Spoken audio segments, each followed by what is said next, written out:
കുഴപ്പമില്ല, അങ്ങനെ പോകാം. കുഴപ്പമില്ലേ? എന്ത് കുഴപ്പമില്ലാത്ത? അത് ചേട്ടൻ എന്ത് പൊട്ടത്തരായി പറയുന്നത്? ഇങ്ങോട്ട് വിളിച്ചിട്ട് കളിയാക്കുന്നോ? ഞാൻ പറയാം. എന്താ ചേട്ടാ ഇത്? ഓക്കെ. ഓ ആ ടാക്സി അല്ലേ? Excuse me.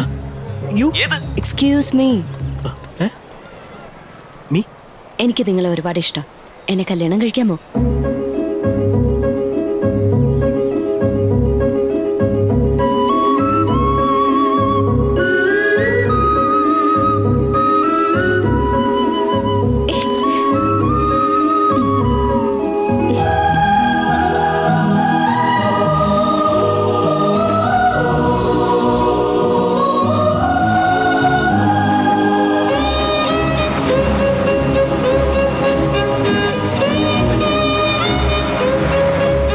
ഓട്ടപാത്രത്തിൽ ഞണ്ട് വീണ ലോടലോടലോടലേ, ഓട്ടപാത്രത്തിൽ ഞണ്ട് വീണ ലോടലോടലോടലേ, മഴ പെയ്ത് വെള്ളം വീണ ജല ജല ജലജേ, മഴ പെയ്ത് വെള്ളം വീണ ജല ജല ജലജേ, വിരിഞ്ഞ പാല പൂമണം വന്നാൽ ഗുമു ഗുമു ഗുമുകേ, വിരിഞ്ഞ പാല പൂമണം വന്നാൽ ഗുമ ഗുമ ഗുമ തേൻ കൂട്ടിൽ കല്ല് വീണ ലലലലലല.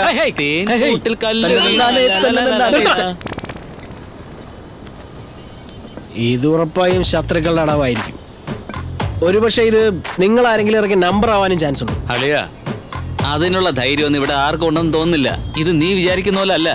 നീ എത്ര ഭാഗ്യവാനാ. അവൾ ഇങ്ങോട്ട് വന്ന് പ്രപ്പോസ് ചെയ്തതല്ലേ. റോഡിൽ എന്നെ കണ്ടോടെ പെൺകുട്ടികൾ ഓടി വന്ന് പ്രപ്പോസ് ചെയ്യാൻ ഞാനെന്താ സെലിബ്രിറ്റി വല്ലതാണോ? ഡേയ്, ചില പെണ്ണുങ്ങൾക്ക് നല്ലത് പിടിക്കില്ല, അതുകൊണ്ട് നിന്നെ പ്രപ്പോസ് ചെയ്തായിരിക്കും. അത് ശരിയാ ചേട്ടാ. കുറെ നേരം നിങ്ങളുടെ ഫോൺ കിടന്ന് ബെല്ലടിക്കുന്നു, അതൊന്ന് എടുക്ക്. ഹലോ, എന്ത് പറ്റിയടാ? ഇതുവരെ വന്നില്ലല്ലോ. അമ്മായി, ഞാൻ അങ്ങോട്ട് പുറപ്പെട്ടായിരുന്നു. വഴിക്ക് വെച്ചൊരു പനി വന്നപ്പോ ഞാൻ യൂ ടേൺ എടുത്തു. അയ്യോ, നീ ഡോക്ടറെ പോയി കണ്ടോ? മരുന്ന് വല്ലതും കഴിച്ചോ? ആ, ഇപ്പൊ ഒരു ഡോസ് കഴിക്കും. ഡോക്ടറെ പോയി കാണണം കേട്ടോ. ആ, നല്ല മരുന്നാ കഴിക്കുന്നത്. ഒരൊറ്റ ഡോസ് കൊണ്ട് തന്നെ അസുഖം മാറി അമ്മായി. സമയത്ത് മരുന്ന് കഴിക്കണം കേട്ടോ. ശരി അമ്മായി. സൂക്ഷിക്കണേ. ബൈ അമ്മായി.